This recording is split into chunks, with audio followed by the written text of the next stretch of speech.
Vocal nodules are swellings on the vocal cords, and they always appear in pairs. So you have a right vocal cord with a swelling, left vocal cord with a swelling. And we tend to see them in professions of heavy voice use, such as presenters, teachers, telephonists. We also occasionally see them in singers where they're performing excessively and perhaps in a suboptimal technique or in a vocal register that isn't their natural vocal register.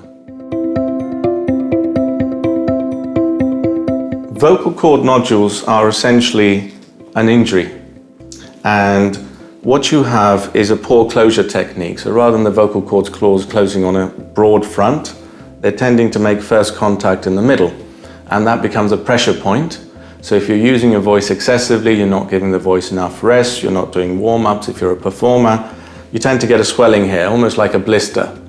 And if you go through a period of voice rest, then that blister will resolve. But if you carry on over time, they get bigger and they can ultimately end up calloused and permanent. So they'll be refractory to treatment with, say, speech therapy. Vocal nodules can give you a rough quality to your voice.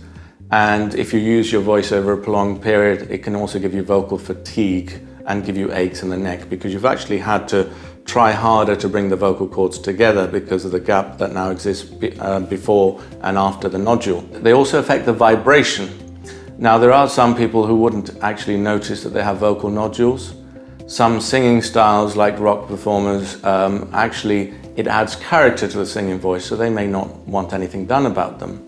But certainly someone with a more purer voice, or say a teacher who has to talk for many hours, this rough quality can get worse and they can suffer vocal fatigue. Vocal cord nodules give you a rough quality to your voice.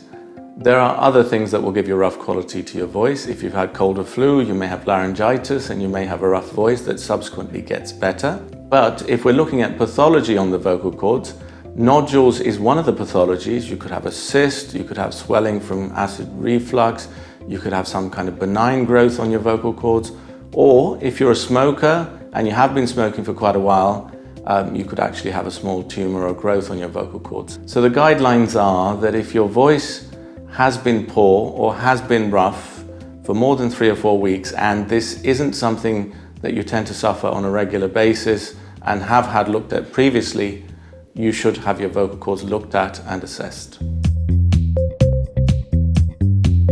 Vocal nodules are a contact injury on the vocal cords, and they occur because either you've overdone it with the voice or you've overdone it with a poor vocal technique if you're a performer. In most cases, if you had a period of rest and your vocal nodules have been there a short time, they will disappear. But obviously you cannot do this with everyone, and management in most cases, in the first instance, has to be speech therapy. And the speech therapist will take the patient through good vocal habits, hydration, warm-ups, and also tell them about having quiet time where they have vocal breaks. The vast majority of vocal nodules will resolve by management in the hands of a speech therapist. It is very rare, and it should be very rare, that vocal nodules go on to have surgery. And surgery is straightforward when it occurs. It's usually a day case procedure. The patient, under general anesthesia, will have an instrument pass through the mouth that visualizes the vocal cords, and under the microscope they can be removed. But one of the downsides of having surgery on the vocal cords is that there is a prolonged recovery period. They will have to have complete voice rest for a number of days and then minimal voice usage for another 2 weeks or so before they then are delivered to a speech therapist to gradually build them up to normal activity.